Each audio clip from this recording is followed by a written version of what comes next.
Hey everyone, welcome back to the Layback podcast. Joining us today is Cian Hammell-Kelleher. Cian is joining us from this beautiful recording studio up in New England. Now, this is just kind of funny for me because the last time Cian and I spoke, he was in, I think, the business center of his like student apartments up at Yeah. school or something Yeah. like The that. study room. Yeah, yeah, his study Yeah. room had sequins all over the walls. It looked like a True by Hilton business center, if I had ever seen one. But no, it's nice to see these guitars on the wall, the Newport Gulls shirt on. We're just setting the scene for everyone here. Knowing where you are right now, it's probably like 61 degrees, if that, and Oh, sunny. today's a good one. We got 83 right now. Ooh, 83. Oh yeah. beautiful A day beautiful up in New New England. England May. That's amazing. We're getting ready for some summer ball out on the Cape, or rather, should I say, out in Newport, given where you're headed this summer. So we're just teasing that a little bit. Cian will be joining the Newport Gulls. I'll let him talk about that role in a little bit, but different discussion for everyone today. This one might feel a little bit similar to the Nick Katz interview that we had previously talking about impulses. Now, Cian didn't study impulses, but what Cian did this year for his senior seminar or his big senior project, his comprehensive work with Stonehill, is he built out a workload app that he can apply with teams. And it sounds like that's one of the things he's going to be doing with Newport this summer. So there you go. That's the teaser, everyone. But looking forward to this discussion today. Congrats, of course, to Cian on graduating from Stonehill College. And we're Thank you. looking forward to it. So, Cian, thanks for joining us. What did we miss in the intro? Thank you for having me. Yeah. I mean, I think you covered pretty much everything, at least in the last, I don't know, 12, 6 months with me. I've pretty much just been doing the app, building the app out and working with Stonehill. So yeah, I think you did a good job there. Spent a lot of time in that study room. So yeah, I mean, those are about the three places I was. So, Cian, you started as a baseball player, and now you have found your way into coaching long before you graduated college. What was the ultimate motivator in stepping away from the bump? Because you were no schlub of a pitcher yourself. So, hey, like I'll do the bragging for you, but I know Appreciate it. your own journey was to get up to 90 miles per hour again, not for Yeah. the first time. And then little again spoiler for everyone. Cian hit 90 like a month into his build up. Yeah. So like I don't even know where he got to, but like the kid can throw and he just decided to walk away from the game. So Cian, Yeah. why? Yeah, I mean, I feel like the early stages of my playing career, like most kids in Massachusetts, I could throw like 79 to 81. Maybe on a good day, I'd get up to three or four. But yeah, I didn't really have plans to play in college. Going into my senior year, my brother was working with John DeRoy at Hops at the time, and he was like, you gotta go to him. This guy's awesome." So I went and I threw a bullpen, and John was like, "Well, you move like crap, but you could definitely move a lot better. So I mean, if you want to train here, you can." I was like, sure, yeah, why not? I can see what I can get to. Be fun to do it.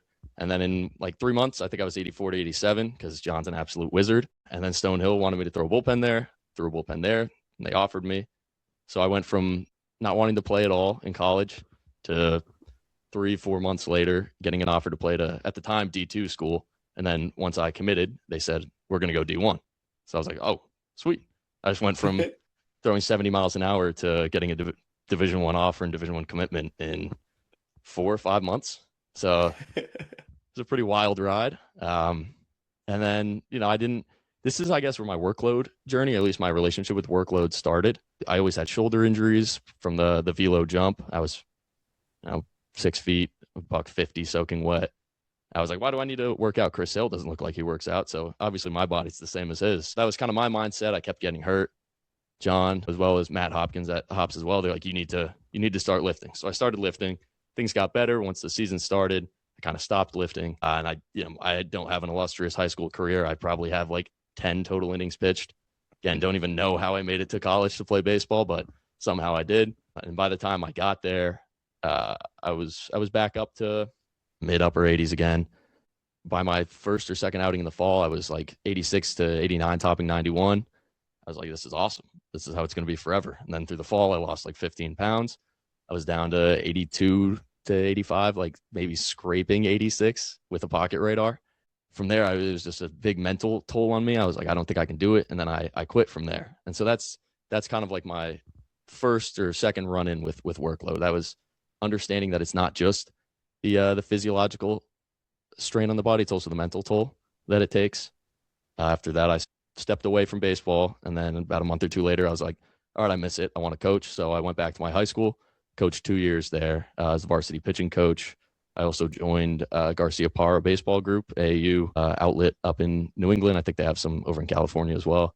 And that's kind of another run-in with workload. All these AAU tournaments, they do pitch counts and innings limits. I was always like, what? These are stupid. They're so easily manipulated. They don't track anything. Like you could bring a kid in, a kid could throw 3 innings in the bullpen warming up because he was told he was going in next. He throws 45 pitches down in the bullpen, and then they just bring in the shortstop instead. He throws 25 pitches, closes out the game. That kid can't go the next game, but the kid who threw 50 pitches in the bullpen can go the next game. It's like there's no real like workload tracking or monitoring going on there at all. And then after that, I was like, all right, I want to start coaching higher level. So I joined Stonehill again. They brought me back in as a student manager. Super grateful about that. That was my junior year. And that's also when, so I know we finally got to meet in person at the Wake Forest seminar.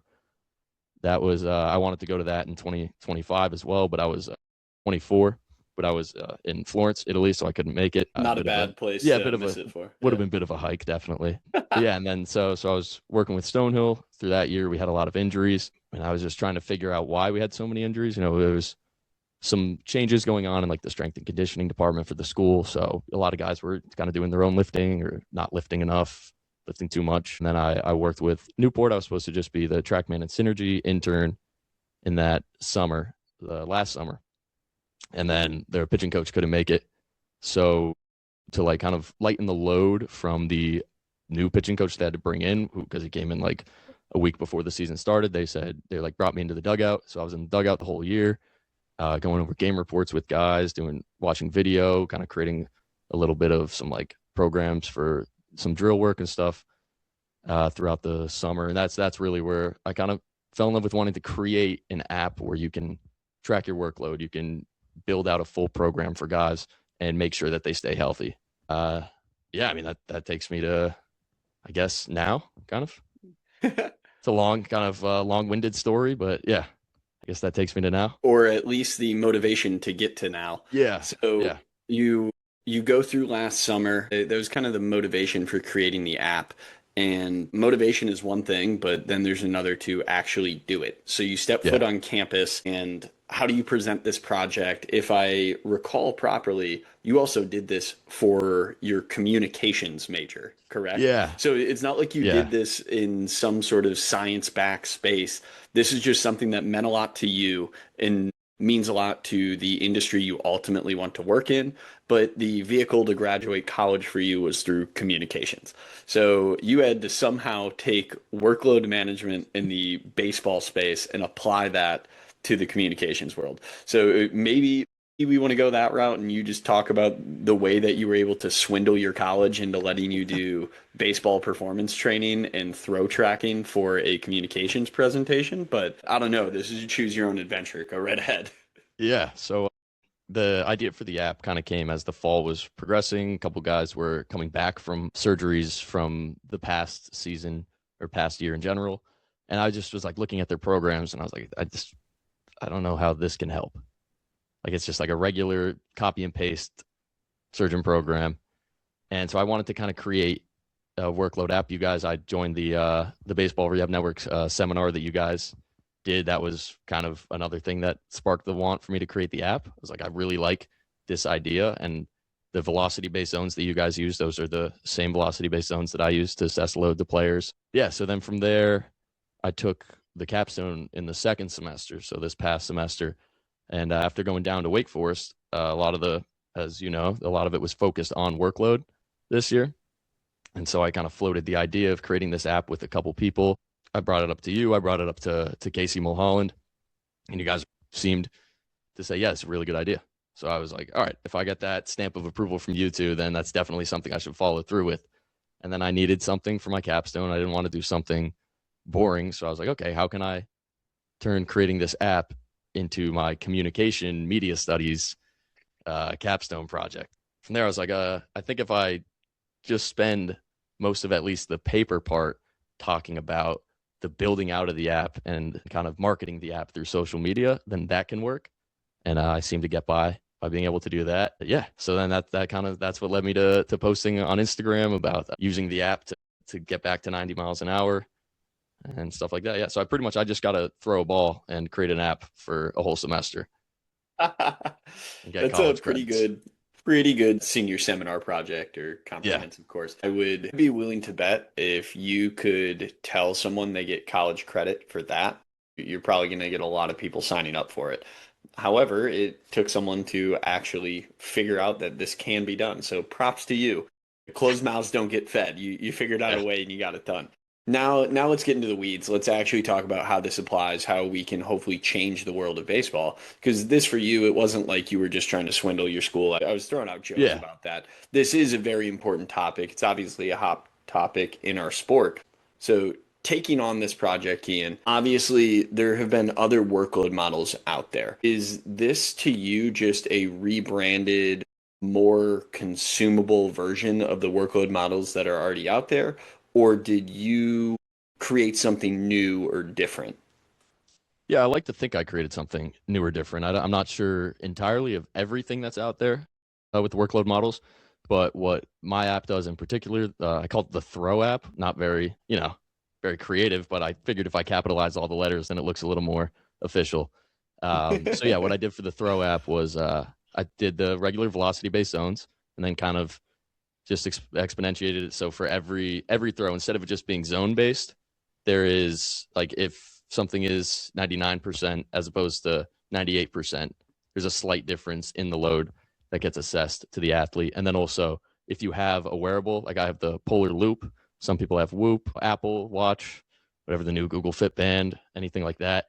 If you have anything that tracks sleep scores or sleep metrics, such as like heart rate variability, resting heart rate, things like that, it creates like a readiness multiplier or like a readiness score that gets added to your workload as well. So if you have good sleep and good sleep habits, your kind of room for how much workload you can take in increases slightly, as opposed to if you have poor sleep habits and recovery habits, then you kind of should monitor your workload a little bit more. And this isn't to say that I had a bad night's sleep, I'm not going to throw today.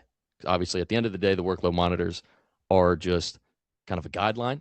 Nothing's rigid about it. But yeah, it's just, I feel like my model, in a way, just kind of is a more holistic view of the workload of the athlete. Because again, it isn't just the throwing; it's the mental, it's the recovery, it's every aspect of their daily life. Not only is it more comprehensive, but certainly you made something accessible or at least seemingly accessible, being made by a college student at the time, someone who's going through it themselves, as opposed to what we see in these unbelievably robust data sets where you need to input every single thing. And to be fair, like that's a lot of what we're a part of with FlexPro. Like I'm not trying to say that those are bad. It's just very different. It's like who has an appetite for what. Like with FlexPro, we're obviously incorporating FlexPro numbers and metrics into the way that we do workload calculations and how aggressive we want to be with the throwing program. And then on your side, I mean, it's simple. If you wear something, you're taking that data in. So now, if we continue down that path, how are athletes getting these responses? Are they having to do inputs? Is everything kind of computer learning? It's just spitting stuff out to you as you go. Take us through actually what the user experience looks like. Yeah, so it's used, I think, best in the facility setting, the app, kind of the off season, especially because that's the easiest place for you to be able to radar all of your throws and get velocities for all of your throws. So, like, what the athlete basically does is they start their session and they throw and they just record the velo for the throws. So sometimes it can get a little tedious. The goal is to have some sort of like API key that can go straight into the app, but that's kind of tough to find. A lot of these have blockers, or it's not a public API key, so that's a bit of a struggle. I've added in like you could do voice things, so you could just basically make a throw and then say 86.4 miles an hour, and then that'll log that throw to make it a little more easier, so you don't have to stop and type after every 10 to 15 throws. But I mean, if the radar gun has like a recall of 15 to 20 throws or however many, depending on what you're using. Makes it a little easier. You can do it in bulk, and then that also prevents you from doing all 70 throws or 60 throws at once. You do get a bit of a break in between, which I think is might be unintentional in the design of the app, but I think it does help because it does give the player a bit of a break in between all the throws entirely. But yeah, so that's you do all your throws and then you add in your like sleep metrics and recovery metrics below the throws, and then it calculates like your load for the day.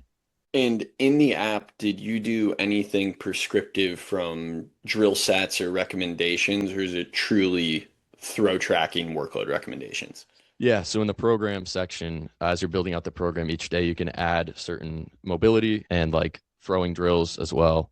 Mostly a lot of like plyo drills, but also some like, football throws, javelin throws, things like that, depending on what you think the athlete needs. And also I've added in like a forearm section, going through Dylan Newcomer's like PDF on kind of strengthening the musculature in the forearm. I added in like a forearm section, so there's different days for different like whether it's health, stiffness, rate of force development, based on what your throwing is for that day and what your throwing is for future days.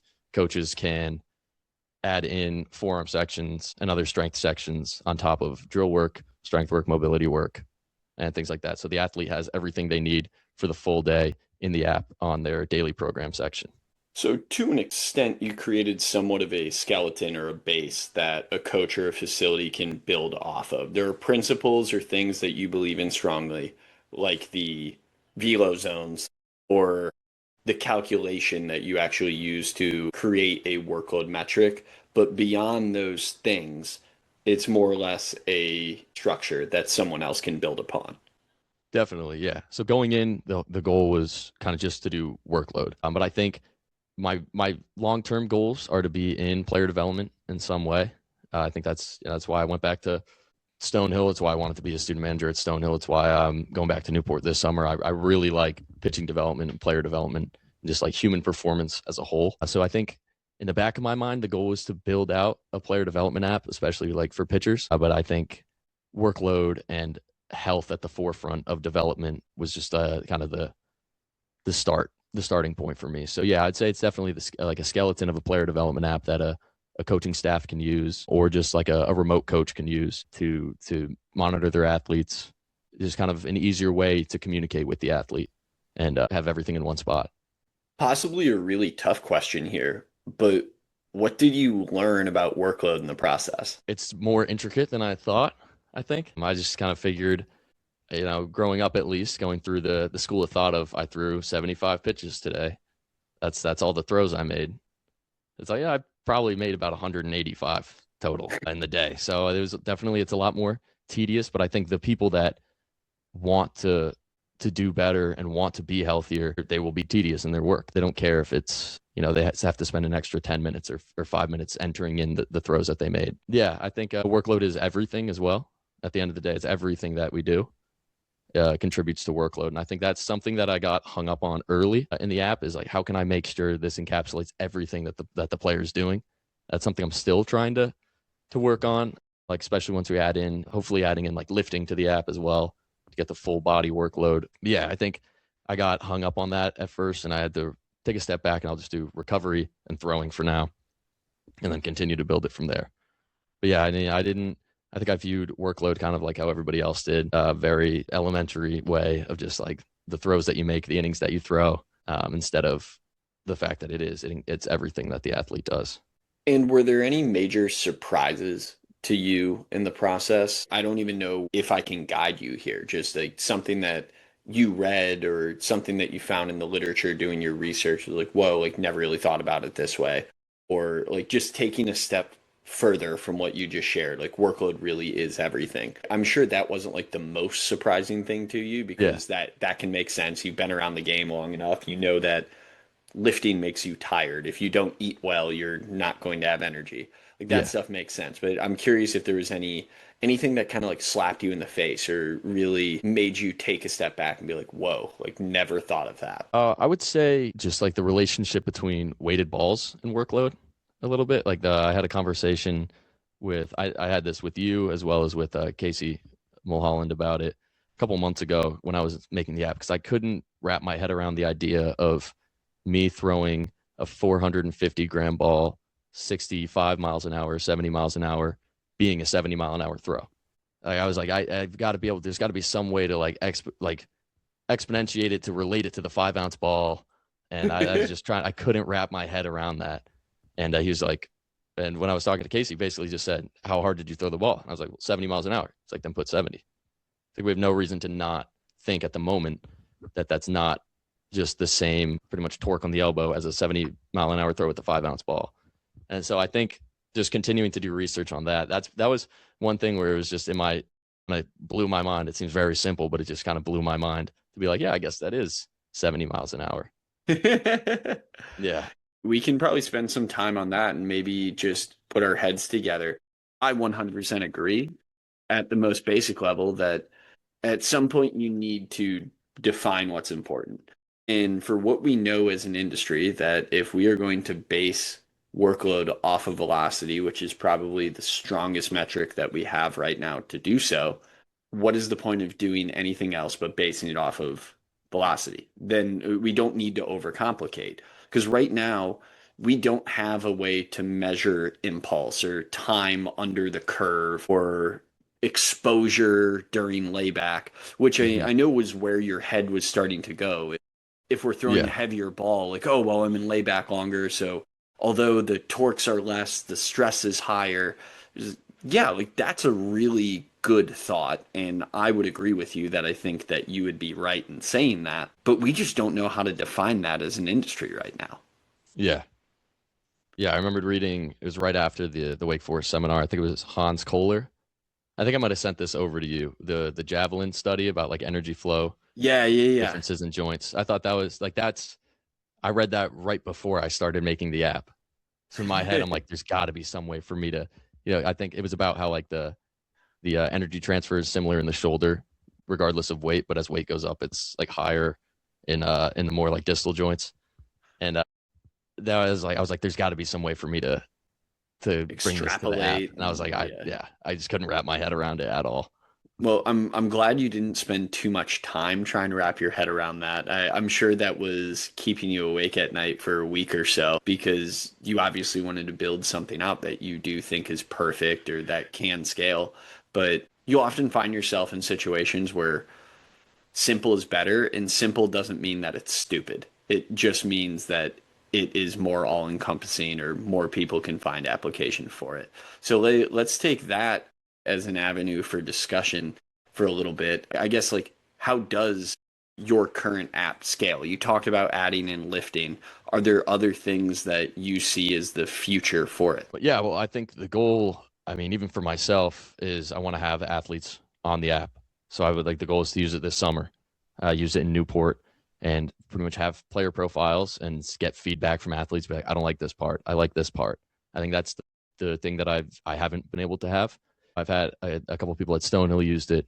I've had a couple of my buddies at different schools use it as well. So I've gotten a little bit of feedback from them, but I think from a larger audience, especially an audience of players who play at schools where they get a ton of feedback, they have the ability to get the feedback. Like it's not a knock on Stonehill at all. We just don't have like the same funding as a Texas and Oklahoma State school I like know that. So I think Vanderbilt tends to send guys to Newport. Vanderbilt as well. Duke Yeah, tends to definitely. send guys to Newport. Yeah. So yeah, So like, I hear you. yeah, not like getting feedback from the guys who always get feedback from every side. They probably have information overload based on like. So I'm interested to see what players like that have to say, and then I think that's just the main step for me. That's one thing I put in the capstone paper was just like I think that was the biggest struggle. I didn't have outside feedback, and I need more feedback from people on the outside. Maybe they'll be like, hey, we don't really want a whole lifting thing to go with it. Maybe some players will say that. Maybe some players want just like a lesser version of it. And then is there a way for me to scale for people who want the most intense version of the app and then someone who wants a middle ground or a lower ground version of it and how that can work maybe on a team scale, on just like an individual player scale. And when we continue to talk about the app and what it can be, Is there anything, at least in the initial presentation, like what you did for school? I know this is an ongoing project for you. It's not like it just stops since you graduated. You've Yeah. obviously referenced you want to apply it this summer and continue to Yeah. grow it and actually get it out to the masses. But when you were initially building it out, and now with the 2020 hindsight, is there anything that you would have changed and you were just like too far gone, you couldn't do anything about it? Yeah, the vocabulary I was using in it. So like it uses acute to chronic workload ratio to pretty much assess the workload to the player. And I'm putting words like that in there. And when I showed it to you and I showed it to Casey as well, you kind of both said the same thing of like the common person, the common athlete, the common coach. They're gonna look at this and be like, what am I even looking at? There's a bunch of graphs, there's a bunch of lines, numbers, words that aren't familiar to them. So how can we make it familiar to them? So just turning acute to chronic workload ratio as just balance. Is their balance good? Is their balance bad? Is their recent good? Is their recent bad? Long term good, long term bad. That was one thing I spent a while on, is figuring the right vocabulary to use where it doesn't seem childish, but it's also not too extreme where someone's going to look at it and feel a little overwhelmed. If it's a player like myself, who was 79 to 81, and they get put on this app and they're like, am I good enough to be on this app? I don't know what this means.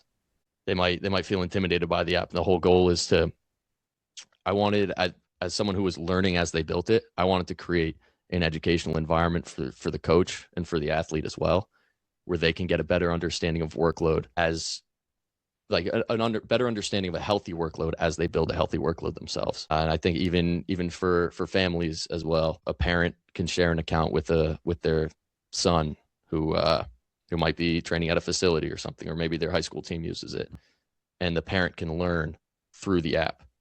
That was my goal. If I'm going to learn, I think everybody else should learn, but also don't make it too extreme where it's impossible to learn. I'm glad you gave the example of going back to you in high school because my next question to you is going to be asking you to go beyond your app and your current project and just talk about the industry as a whole with the language that we use. Because I was just having this conversation actually earlier today with SJ Musso, who's going down to North Carolina to coach in the Coastal Plain League. And we were talking about, I hate using the phrase dumb things down, but meet people where they're at is probably the more politically correct way to say it. And Yeah. for those of us that are so entrenched in the industry, it's easy to talk about vertical approach angle and zone access and even things that seem like basic information now, saying like induced vertical break. And there are probably guys on the team you worked with at Stonehill this year, and this is not a knock on Stonehill, this is any college in America, that do not know what induced vertical break is. Yeah. And for those of us that have been in development or been in facilities, think of that as like elementary information. Is this to you, like, do you feel like that's even like a call to action to the industry as a whole? Like we kind of have to figure out not how to dumb things down, but how to more empower people to learn. I don't know if you have thoughts on this. That's perfect. That's actually something I did want to talk about on this, is Oh, just like the great. importance and continuation of learning, especially because like graduated yesterday, but like I'm not done learning. If anything, now I have more time to learn about stuff that I actually want to learn about. I think that's been the biggest help for me, honestly. Like, it's not good to learn everything from social media, but the people on social media, like Bryce Kreider, Clayton Thompson, Adam Bluebaum, those people have like helped me a ton by just reading their stuff and rereading it and rereading it. And if I don't understand a certain section about it, finding a different article that's about the initial section. I think just buy books, read books, watch videos.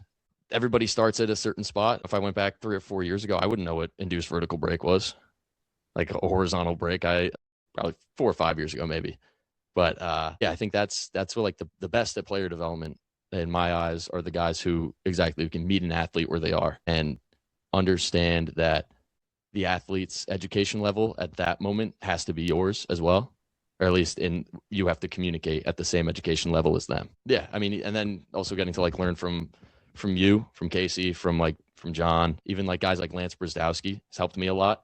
Talking to him just about like what certain metrics in player development are teams looking for, like what's the most important thing. So then I can try to help guys with that.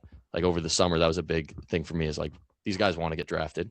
A lot of them are freshmen or sophomores, so they still have about a year to go before they're going to get drafted. How can I communicate what an organization's looking for in a way that they're going to understand it without them getting too domed up about it, just thinking about like, oh no, now I need to increase my induced vertical break. I need to flatten out my vertical approach angle, but like not really knowing too much about it.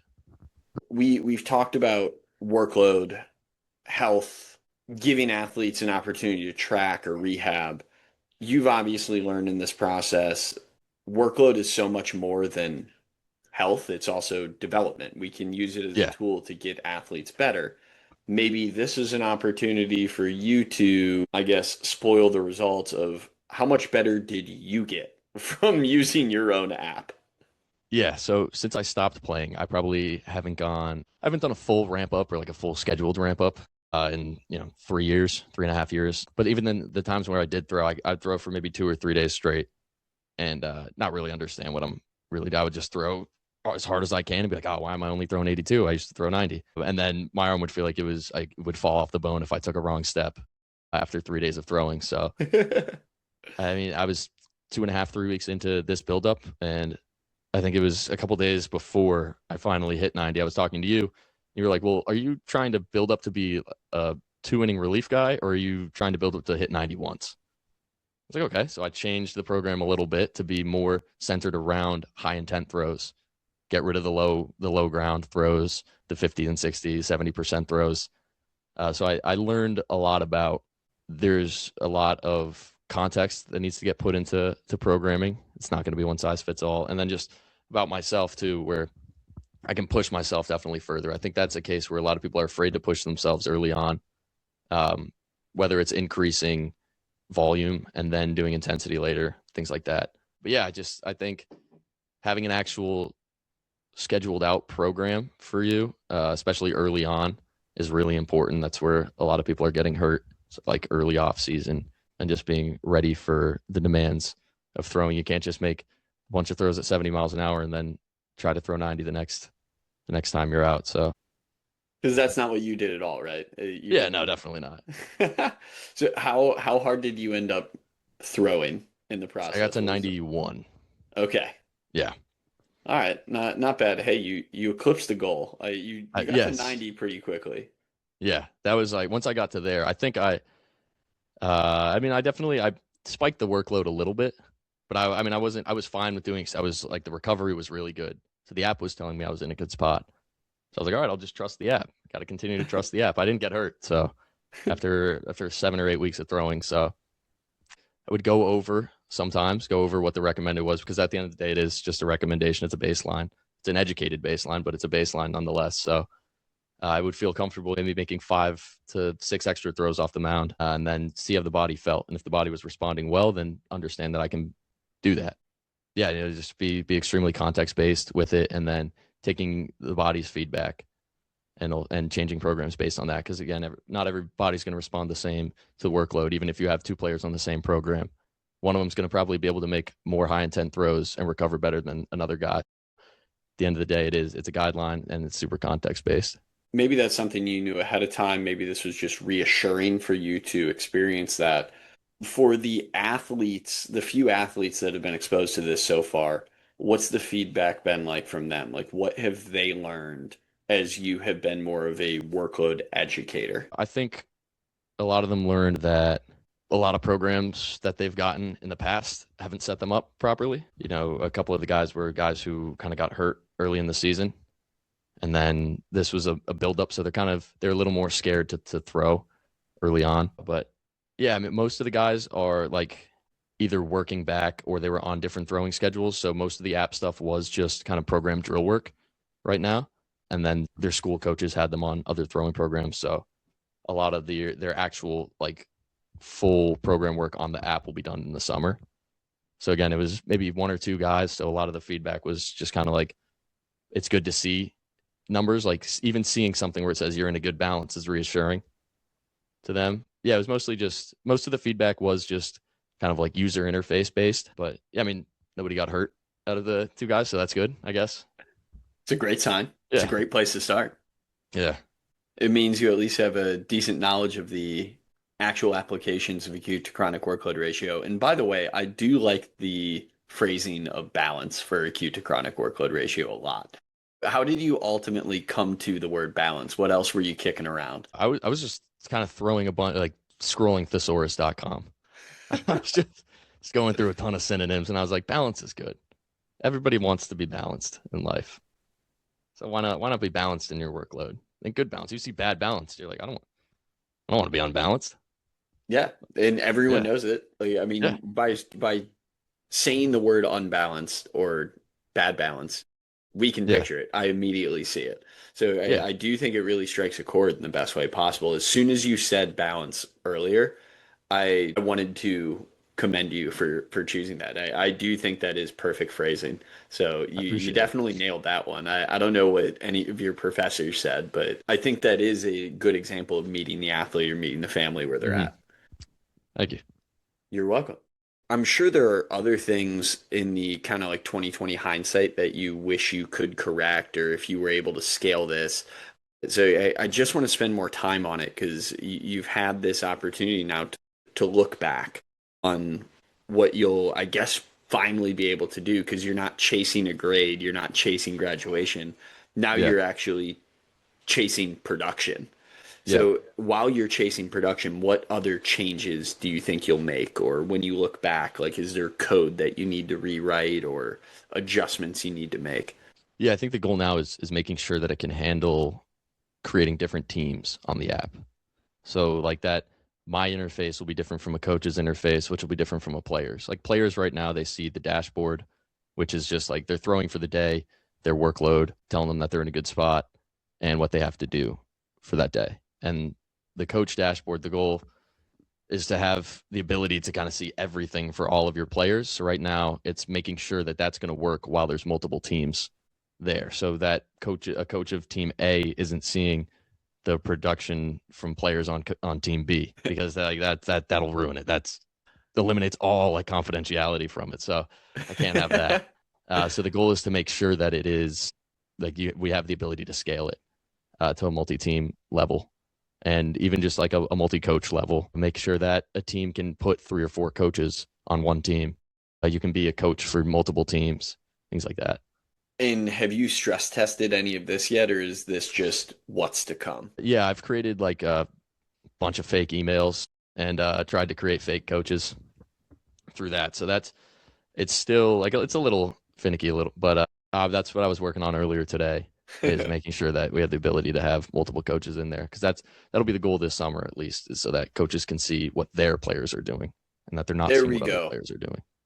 I'm glad you said this summer, and I apologize for getting excited and kind of cutting you off because you brought me right back to the Gulls, and I wanted Perfect. to get there anyways. So I do want to talk more about your role and what you're actually doing. So last year you said you kind of served as a data analyst, assistant pitching coach. What is the plan for this summer? Is it a similar role? Is it expanded? What do the daily duties look like for you? Yeah, it'll be right now we're still working through what like the day to day will be, but it'll be a lot more like hands on with the pitchers. It'll be also a lot more intense. I mean, I don't know if intense. I feel like intense sometimes has bad connotation, but I get a little more intense where there's more behind it than just being like, hey, maybe try these 3 drills. We'll see where that goes in a few days. It'll be a lot more structured. The summer ball landscape is a little difficult because it's a lot of players being there for maybe 3 weeks and then they're gone. New guy comes in, so he's there for a week, he's gone. So that'll be interesting. I'd like to see how that'll be navigated. But yeah, I think the role will mostly just be like a kind of like director of pitching development thing. Work with the athlete for whatever their goals are, what they need to work on for going back to their home school, and yeah, just putting them in the best spot to succeed for the summer and fall and future. I'm sure that'll be a relatively difficult role with Newport. And the reason I think that'll be difficult is because as opposed to you doing assessments of players and saying, I think this is what you need to do to get better, you are going to have players from all those programs we listed earlier, the biggest of the big names, Yeah. that all these guys are going to have packets or their own internal app or whatever note Hmm. that tells them exactly what they need to work on. And then you need to understand the language of that coach or what program wants from said player. Yeah. So it's almost like you are going to take on an assistant coaching role for 18 different Yeah. schools and have to figure out how to articulate what's coming from their mouths. Yeah, that's kind of the thing that like I'm most excited for is I like seeing how other schools go about their development, seeing what they think is most important, what guys need to really change, how they think guys how they think guys can change things, how certain adaptations can be made. So I'm super excited for that part. I think that's going to be a ton of fun being like a bridge coach. Yeah, when I say difficult, I don't mean that in a bad way at Yeah, all. Because yeah, yeah, you'll have so much exposure to the way people communicate, going back to the language and effective yeah, language and how people learn and kind of continued learning. You get a crash course in, as we said, potentially 18 different schools and how yeah, they program. And yeah, it'll probably set you up for a lot of success because then you're learning how other people learn, and that goes a long way. yeah, yeah. Hopefully, yeah. That's one of the things too. Just going back to like learning from everyone around you, like this, like going to Wake Forest and then talking to people for this app. Those were two things where like I really I want to be. I mean, this sounds dumb, but like I don't want to be the smartest person in any room. And then I feel like I'm just not in a good room.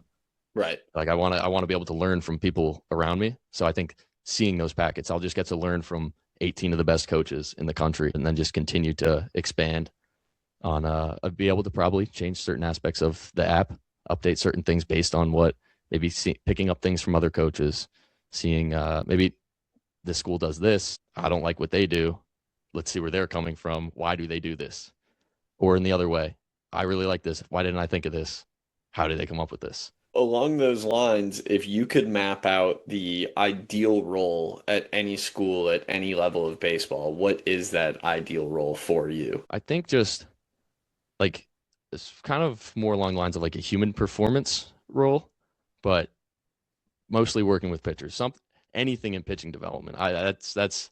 That's definitely the goal. But I do like the idea of like I listened to a podcast. I think it was called like the Basketball Podcast or something. Clayton Thompson was on it recently, and he talked about like ecological systems theory. That stuff like I that like fascinates me. So I want to learn more Fires about you that. up.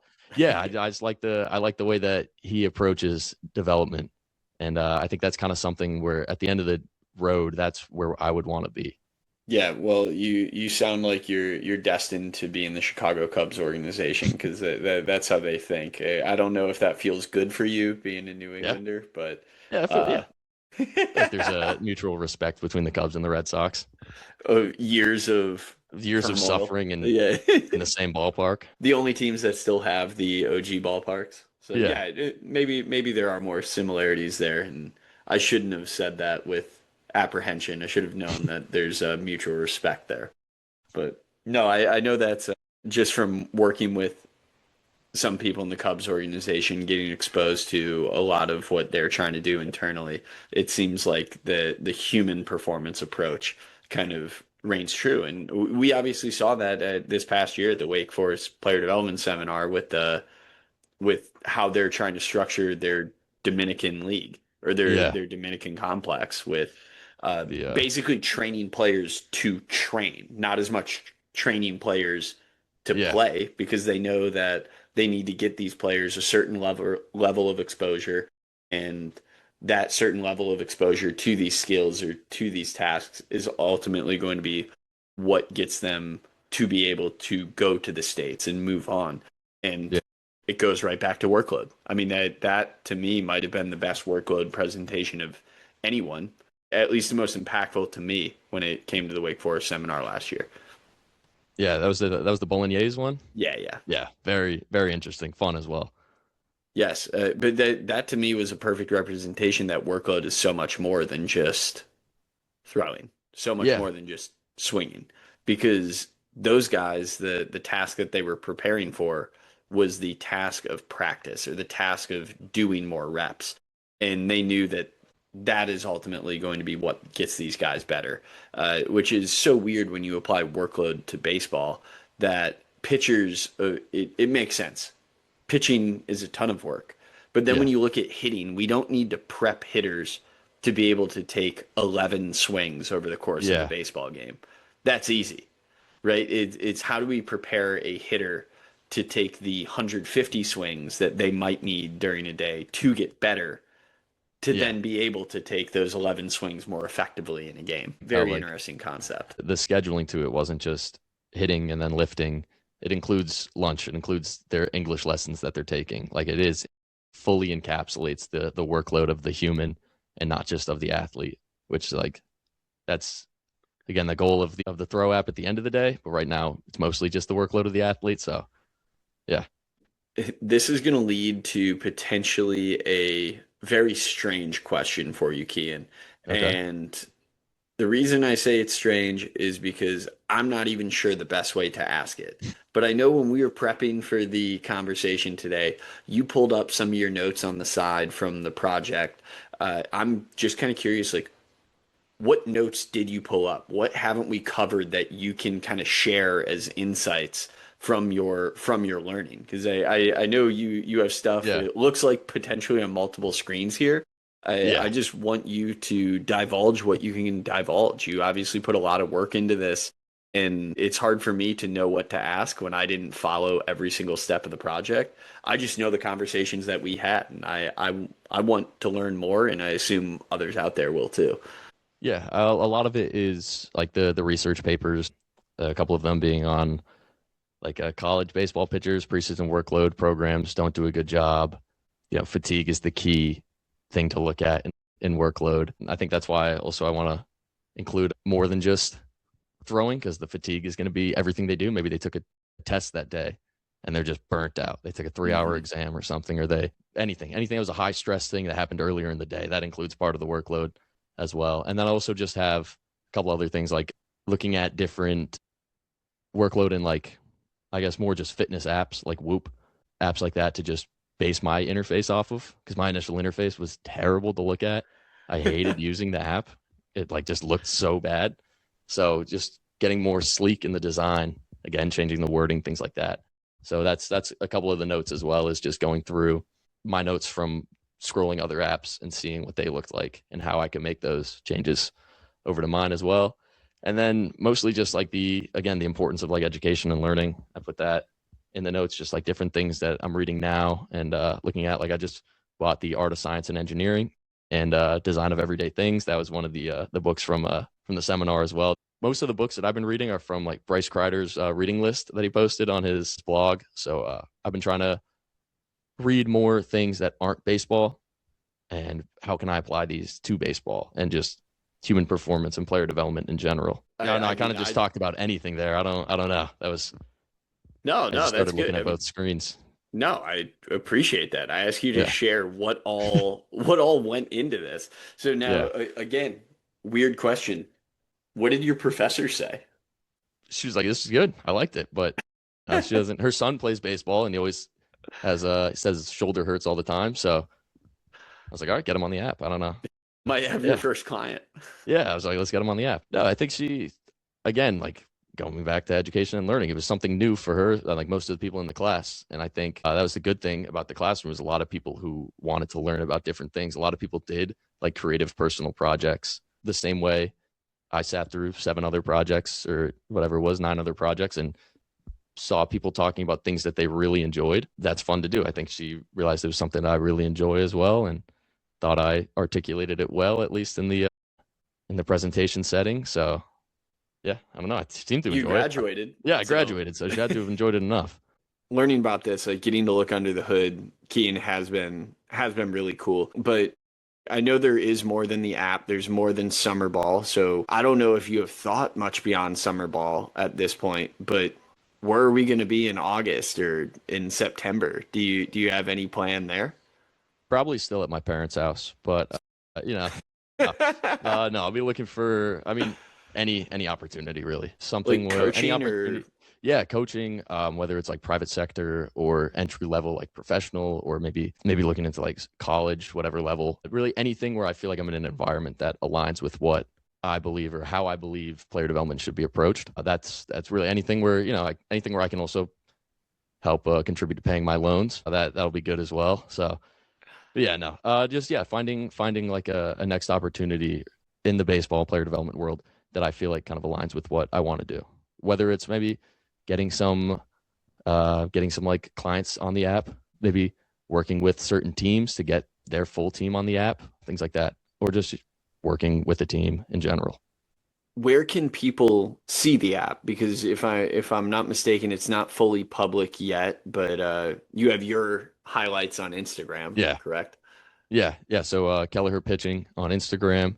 You could shoot me a DM, and if you want to get on the app, shoot me a DM. I'll send you a link to the app. We can get you going on that. Test flight action. Yeah. That's right.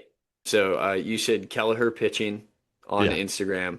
Are you on Twitter or anything else? Like you, I would love if you could drop the contact info because this is hopefully an opportunity for you to get the name out there a little bit. Yeah. Also on Twitter. That's just Cian H. Kelleher on Twitter. Yeah, and then Kelleher underscore pitching on Instagram. Those are the main two that I'm on right now. I don't really use many other social media apps because I use those too much already. So I hear you. yeah. Email chammell@gmail.com. Perfect. You Anything. don't have to dox your phone number. Yeah, I'm I'll keep not. that one. I'll keep that one to the close friends. Okay. Now, I have asked you some strange questions today. This is usually the stumper for most people is what haven't we covered that you want to get into? Because there's is so much more. I don't want people to think that you are just the app. And that's all that we're here to talk about. So what is it, Keem? What have we missed today? I don't know. I feel like yeah, actually I don't really know. Nothing off the top of my head that I can think of.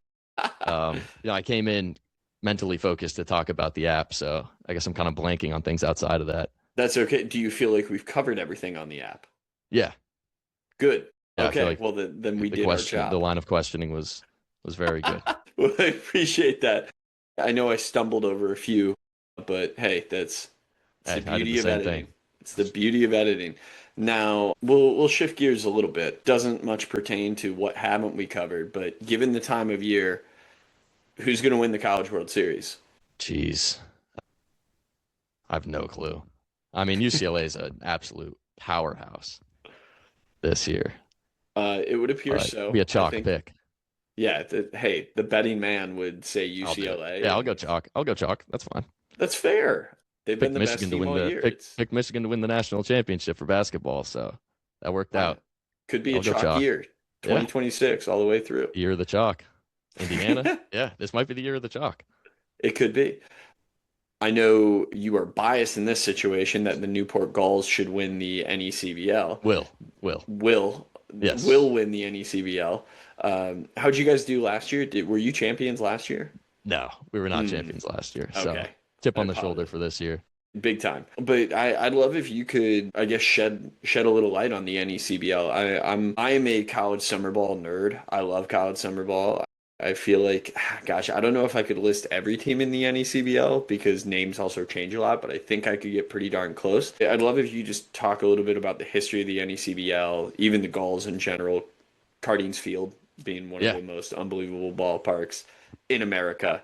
yeah, Please take it away. definitely.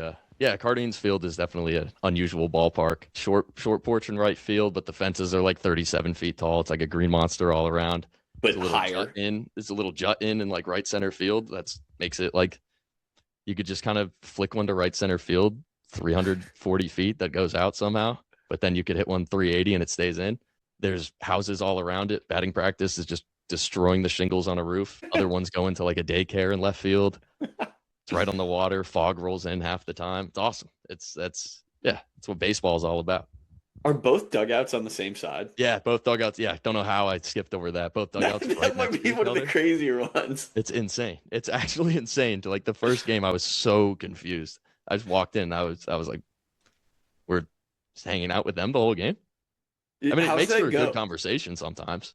How's that go from a communication standpoint and like strategizing or Well, shit it's talking? it's it's funny when like people are doing like signs for pitches and they're like giving their signals to the catcher and we're all just like yeah everybody's got their head poked over the fence trying to pick out what they're calling and it's so like guys will have like coaches stand as like a block in front of the coach giving the signs. It's funny, yeah. But no, I mean it's a unique, it's one of one place. It's a phenomenal environment. I feel like we do probably the best out of any summer ball team I've been around in any summer ball league at just engaging the fans. Yeah, it's a one of one environment. It's awesome, And then and the it's league Newport, in Rhode Island. general. So Yeah, I mean, I've heard incredible things. I've been wanting to get up there, but the league in general, obviously, NECBL is historic. It had a lot of successful players that are in the show come through the NECBL. So, who are some of the traditional powerhouses? Of course, there's turnover every year, but maybe who are your rivals is kind of the yeah, easier way to phrase it. Ocean State, definitely the Ocean State Waves. Okay, Rival other Rhode being, Island. yeah, Yeah. being like 30 minutes away, just on the other side of the bridge. Martha's Vineyard was good last year. They were really good. They were, Former Futures League team, right? Didn't they move I up think from? so. Maybe. I think I'm they not too sure. elevated. My summer college league history info is definitely lacking. Hmm. I should, Yeah, see, I'll yeah, get in the weeds on this. I can have weird conversations about college summer ball. I've hopped around a good bit. that's good. I mean, that's summer ball is fun. I like it. We have a lot of guys that play in the Futures League at Stonehill, so Yes. try to keep up with that as much as possible. But yeah, it's yeah. I mean, Vineyard's good. Sanford was good. Played them 2 years ago in the championship. And it's a relatively big league, right? Or what is it, 12 teams? Something like I that? think it's 12. Yeah, I want to say it's 12 teams. I just checked 13 teams. I'm a little upset I missed that one. I'm trying to think Yeah. when I look at this quickly who I forgot when I did my quick counting. So this is unbelievable podcasting, everyone. We apologize to the masses. Wow. Okay. I forgot the Vermont Mountaineers, and it looks like they would Uh, prefer that last year was forgettable when I look at this. So there you go. Sorry to the Vermont Mountaineers, but we've got yeah. it wrapped up. Yeah. I think they set the stolen record. Whatever records are posted on the website, not good for Vermont. They were 16 and 28 last Yeah. summer. So that is not ideal. I No, hope for the sake not of their best year, ownership they have a definitely. better summer. Sorry to anyone for the Yeah. Vermont Mountaineers that might be listening to the podcast. But before we go too far on any CBL and summer ball talk, Cian, I know I asked it earlier, so I'm going to ask it really quickly again. Anything else that you feel like we need to cover before I let you go? No, I think that's good. I think any CBL talk's a good spot to wrap it up before we get too off the rails. Perfect. Yeah, because we will get off the rails fast. But Cian, this was tremendous. You already had your contact info shared. Look forward to following your career and continuing our conversations. I appreciate you coming on and sharing the project with the masses. And of course, to all the listeners out there, thanks for laying back with us.